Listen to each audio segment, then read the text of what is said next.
आज मैं एक्सप्लेन करूंगा 2020 में आई टाइम लूप मूवी को। तो मूवी स्टार्ट होती है और हमें दो लोगों को दिखाया जाता है। ये दोनों बाप बेटे हैं। इनका नाम रिकी और जॉन है। ये दोनों मिलकर एक टाइम ट्रेवल मशीन बनाने की कोशिश कर रहे थे। आज ये इस मशीन को टेस्ट करने वाले थे। कुछ देर बाद ये मशीन को ऑन करते हैं और इसकी टेस्टिंग चालू करते हैं, मगर ये बार बार फेल हो जा रहे थे। जॉन कहता है फिर से ऑन करो, मगर मशीन फिर बंद हो जा रही थी। कई बार ऐसा करने पर भी ये मशीन काम नहीं करती। रिकी कहता है डैड, मैंने पहले ही कहा था ये टाइम ट्रेवल सिर्फ फिल्मों में होता है, असल जिंदगी में ऐसा कुछ नहीं होता। जॉन कहता है नहीं बेटा, मैं एक दिन इसे बनाकर दिखाऊंगा। ये दोनों इस मशीन पर कई सालों से काम कर रहे थे। थक हार कर ये दोनों ड्रिंक करने लगते हैं। तभी यहाँ एक पालतू सुअर आ जाता है। रिकी कहता है ये यहाँ कैसे आया, मैं अभी इसे बाहर छोड़ कर आता हूँ। रिकी इस सुअर को लेकर इसके बाड़े में जाने लगता है। तभी इसको लगता है कि कोई इसका पीछा कर रहा है। पीछे देखने पर इसे कोई नहीं दिखता। फिर ये अपने डैड के पास आ जाता है। इसके डैड कहते हैं तुम इस सुअर को फिर से यहाँ क्यों लेकर आए हो। रिकी कहता है शायद ये बीमार है, इसीलिए इसको घर के अंदर ही रहने दीजिए। जॉन कहता है मैं इस मशीन पर फिर से काम करने जा रहा हूँ, तुम जाकर इसके लिए दवा ले आओ। फिर रिकी स्कूटर लेकर यहाँ से चला जाता है। कुछ देर बाद रिकी अपनी गर्लफ्रेंड ओलिविया से मिलता है। ये इससे बातें ही कर रहा होता है। तभी इसके डैड का वीडियो कॉल आता है। इसके डैड इसे कुछ और सामान लाने को कहते हैं। फिर ये अपनी स्कूटर एक पेड़ के नीचे खड़ी करके सामान लेने के लिए चला जाता है। ये दुकान के बाहर की फोटो खींच लेता है। सामने एक लड़की इसे फोटो खींचते हुए देख लेती है। रिकी कहता है सॉरी, मैं सिर्फ दुकान की फोटो ले रहा था। फिर ये अंदर चला जाता है। कुछ देर बाद जब ये बाहर आता है तब ये देखता है कि कोई इसका स्कूटर लेकर भाग रहा है। ये चिल्लाता है मगर वो आदमी नहीं रुकता। तभी सामने से एक लड़की आती है। ये कहती है क्या मैं तुम्हारी कोई मदद कर सकती हूँ। रिकी कहता है क्या तुम रिपोर्टर हो। ये कहती है नहीं, मैं एक डॉक्टर हूँ और मैं तुम्हारे डैड को जानती हूँ, मैं उनके साथ काम कर चुकी हूँ। चलो मैं तुम्हें घर छोड़ देती हूँ।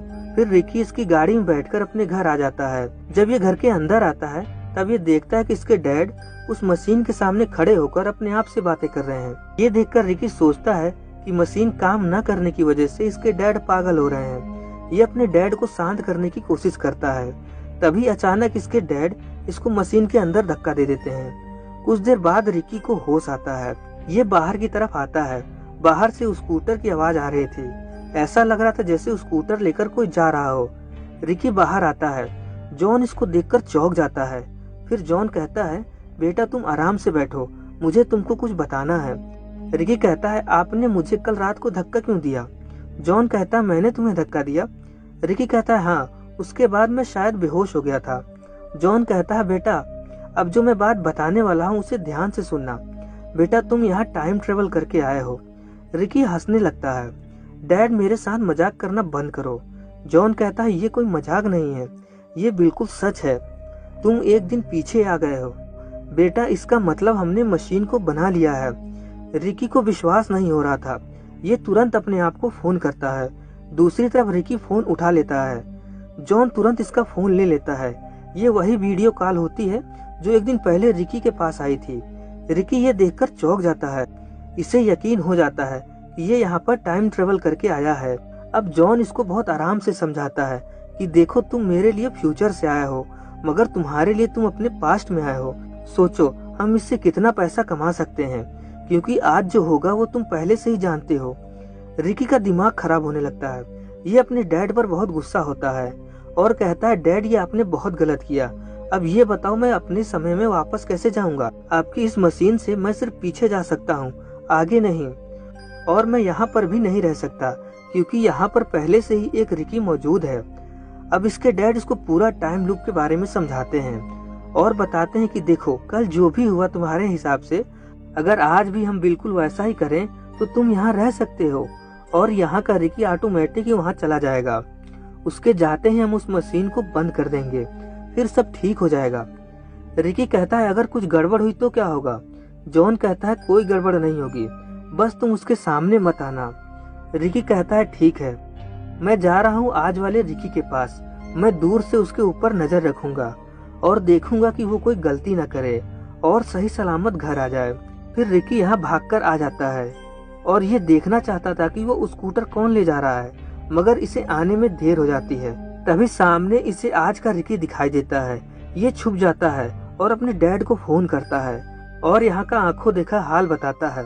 कुछ देर बाद ये अपने घर पहुँच जाता है। घर के बाहर उसी डॉक्टर की गाड़ी खड़ी थी जिसमें बैठकर आज रिकी घर आया था। ये गाड़ी के अंदर देखने लगता है। इसे लेडी डॉक्टर की डायरी मिलती है जिसमें टाइम ट्रेवल के बारे में जानकारी लिखी हुई थी। रिकी को कुछ समझ नहीं आ रहा था। ये सोचता है कि ये सब बातें इस डॉक्टर को कैसे पता है। घर के अंदर जॉन पागलों की तरह आज वाले रिकी से बात कर रहा था और मौका देखते ही जॉन रिकी को मशीन में धक्का दे देता है। ये डॉक्टर खिड़की से सब देख रही थी। तभी यहाँ रिकी आ जाता है और कहता है अंदर क्या देख रही हो। डॉक्टर कहती है मुझे यकीन नहीं होता, तुम लोगों ने टाइम मशीन बना लिया है। रिकी कहता है आखिर ये सब तुम्हें कैसे पता है। तभी कोई आदमी स्कूटर लेकर यहाँ आता है। जॉन कहता है तुम दोनों अंदर जाओ, मैं इसे देखता हूँ। ये एक हथियार लेकर उस स्कूटर वाले के पास जाता है। ये दोनों घर के अंदर आ जाते हैं। रिकी इससे पूछता है ये सब तुम्हें कैसे पता है। ये सारी बातें तो मुझे आज ही पता चली हैं। ऐसा लगता है कि ये बातें मैंने ही तुमको बताई हो। आखिर ये कैसे हो सकता है। डॉक्टर कहती है अच्छा तो तुमने मेरी डायरी देख ली है। रिकी कहता है हाँ, मैंने तुम्हारी डायरी देख लिया है। अब बताने का कष्ट करो कि तुम कौन हो। डॉक्टर कहती है मैं यहाँ तुम्हारी मदद के लिए आई हूँ।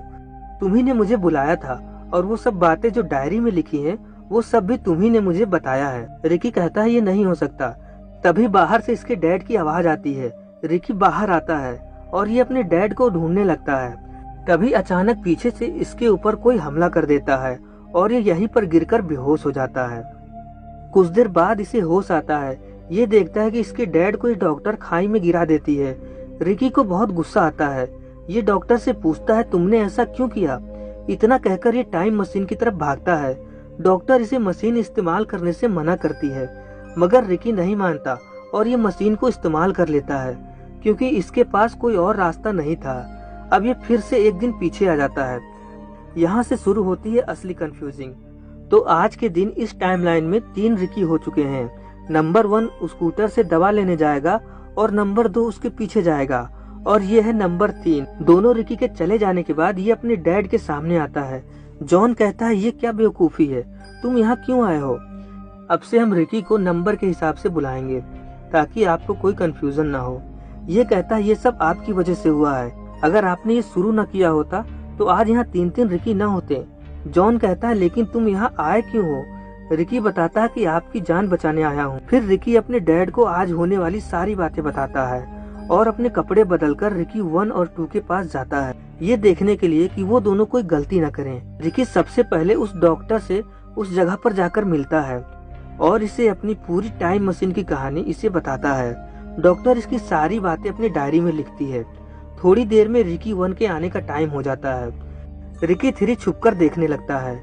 रिकी 1 अपने उस स्कूटर को पेड़ के नीचे खड़ी करता है और दुकान की फोटो खींचता है। सब कुछ बिल्कुल वैसा ही हो रहा था जैसे कि कल हुआ था। कुछ देर बाद रिकी 1 का दुकान से बाहर आने का समय हो जाता है मगर अभी भी इसका स्कूटर कोई नहीं ले जा रहा था। फिर टाइमलाइन सही से चले इसीलिए रिकी 3 स्कूटर लेकर भाग जाता है और रिकी 1 पीछे से चिल्लाता है मगर वो रिकी 3 को नहीं देख पाता। फिर वही लेडी डॉक्टर रिकी के पास आती है। अब फिर से वही सब होता है। रिकी 1 इसकी गाड़ी में बैठकर घर आ जाता है। यहाँ पर भी वही सब हो रहा था जो पिछली रात को हुआ था। जॉन रिकी 1 को टाइम मशीन में धक्का दे देता है और फिर रिकी 2, डॉक्टर और जॉन बाहर बातें कर रहे थे। तभी वो स्कूटर वाला आदमी आता है। ये आदमी कोई और नहीं रिकी 3 ही होता है जो टाइमलाइन सही करने आया था। जॉन रिकी 2 और डॉक्टर को घर के अंदर रहने को कहता है और ये रिकी 3 के पास आ जाता है और कहता है कि आगे क्या करना है। रिकी 3 इसे पूरी प्लानिंग समझाता है। फिर ये दोनों एक दीवार के पीछे छुप जाते हैं। रिकी 3 कहता है अब आप रिकी 2 को आवाज लगाओ, जब वो बाहर आए तब आप उसे चोट मारकर बेहोश कर देना। जॉन बिल्कुल ऐसा ही करता है।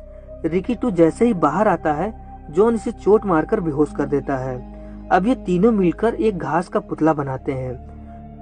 कुछ देर बाद जैसे ही रिकी 2 को होश आता है लेडी डॉक्टर रिकी 2 के सामने ही उस पुतले को खाई में गिरा देती है।